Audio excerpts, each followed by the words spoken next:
Hello Mare, welcome to my channel. Mare, alam mo ba, si Yan Lim, goodbye na ba sa showbiz dahil hindi na sikat? Tara, let's spill the tea. Mare, isa sa mga tanong na bumabalot ngayon sa mundo ng showbiz ay tungkol kay si Yan Lim.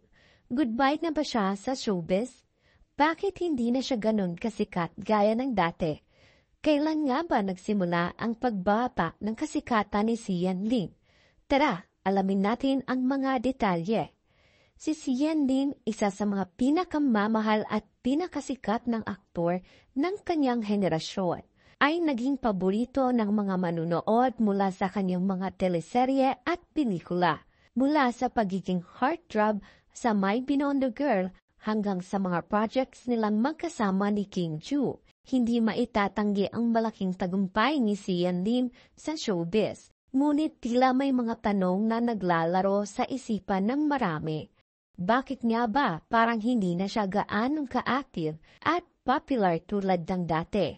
Matatandaan na si Yan Lim at ang kanyang long-time on-screen partner na si King Chu ay nagkaroon ng isang malaking breakup noong December 2023. Bagamat nagkaroon ng mga usap-usapan, inamin ni Yan Lim na hindi siya ang nagpasya ng kanilang hiwalayan at itinuturing pa rin nilang magkaibigan ang isa't isa.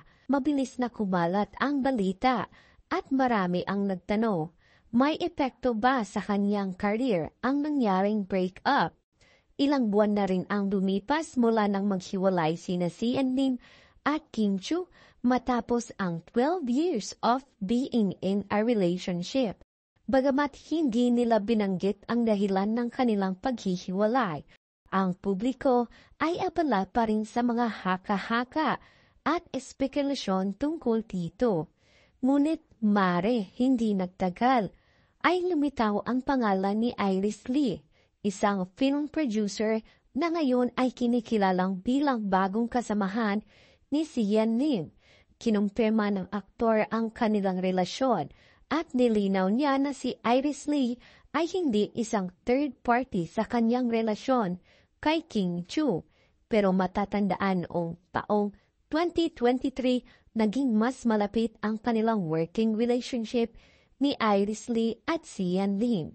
Kasabay ng breakup na iyon ay nagkaroon ng mga rumors na nagsasabi ang pagbaba ng kasikatan ni si Yan Lim ay maaaring may kinalaman sa kanyang personal na buhay.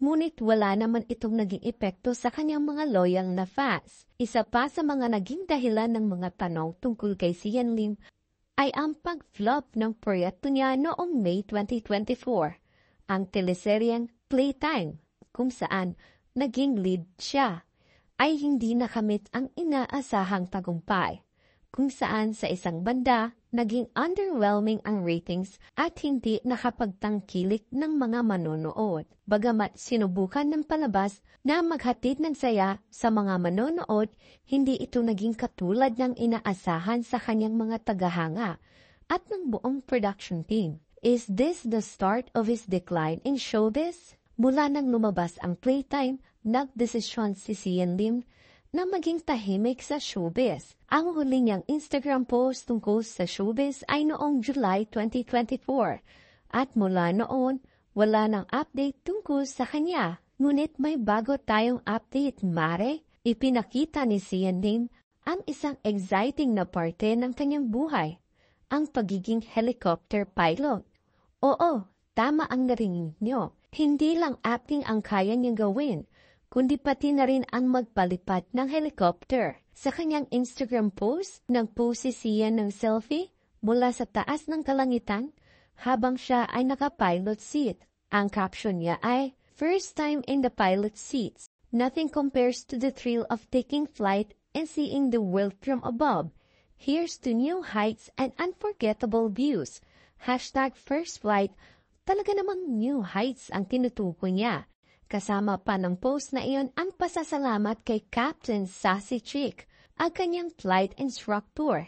At syempre, todo suporta ang mga kaibigan ni Yan at ang kanyang pamilya at hindi pwedeng hindi magkomento. Sabi ni Mommy Mary Ann, ang kanyang ina, nag-post, It's like a dream, anak. Ang saya, di ba?